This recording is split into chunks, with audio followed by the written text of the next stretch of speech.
Victor Adetiba with ScrumLife.com, back with our book club. This episode is sponsored by Manta Tech Training Academy. Link in the description. Don't forget to like, comment, and subscribe.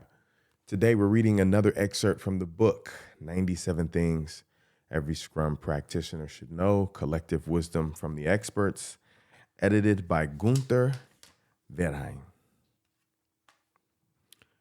Page 36.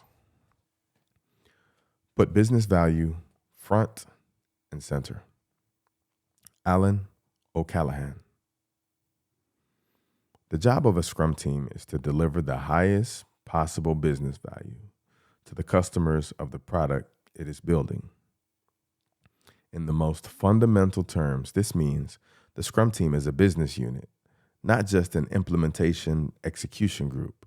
As a self-organizing team, the Scrum team as a whole assumes the responsibility of ensuring that all of its decisions are in alignment with business missions and goals. The Agile community is well aware that the product is discovered throughout the development process. At the beginning, there is hopefully a vision, but not the specific details of the final system. These emerge iteratively and incrementally. There seems to be less awareness that this is also true of the business value enshrined in the product. The specifics of business value also emerge iteratively and incrementally as assumptions are either validated or invalidated. The product vision provides a value compass for the Scrum team. Each of its decisions can be evaluated against that vision, whether it moves the team closer to realizing the vision or takes them further away from it. It is primarily the product owner role, of course, that gives the team the capability of validating its assumptions concerning the value of its work. The product owner is charged with maximizing the value of the product and the work performed by the developers. As a full member of the Scrum team, the product owner will collaborate intensively with the development team to achieve consensus. But they also uniquely, in the Scrum team, have the independent authority to make decisions on business issues. The decision process might otherwise time out before full agreement can be reached. It is, however, a poor product owner who relies solely on that authority. The best ones understand that the Scrum team needs to be seduced by a common purpose if it is to be truly self-organizing. This means putting the question of business value front and center in your Scrum team. Product owners need to get answers to 3 questions from stakeholders. What is the goal? Why is it important? How will you know when it has been achieved? The answers to the first 2 of those questions reveal why the product is being developed in the first place. Communicating to the rest of the Scrum team, and indeed the wider stakeholder community, what the most important thing is to be worked on next is fundamental. But the team will be far more effective if it also knows the why behind the items at the top of the product backlog. The third question, how will you know when the goal has been achieved, allows the meter by which value can be measured to be discovered. The answers to these questions are gathered not just at the beginning of the development initiative, but throughout the process. Things change. While the overall goal is likely to remain stable and the product vision is less volatile than detailed requirements, change is the one constant we can rely on in a complex world. And change can be distracting. The product owner who opens every sprint planning meeting with a reminder of what the goal and the vision are and where the latest increment stands in relation to them, as well as pointing to the items currently at the top of the product backlog, is much more likely to keep the team focused on business value than one who does not.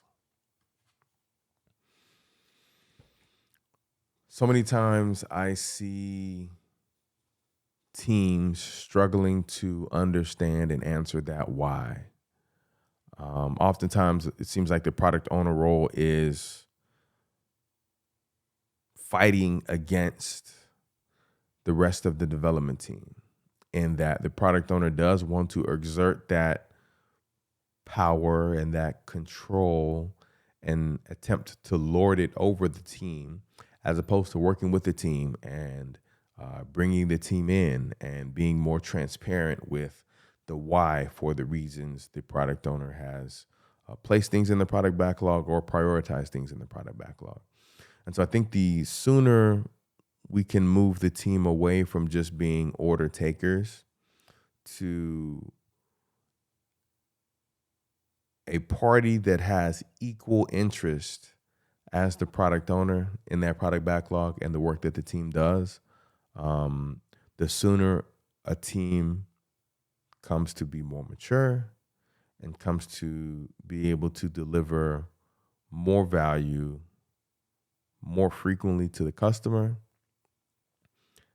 and get feedback on how and why it should iterate.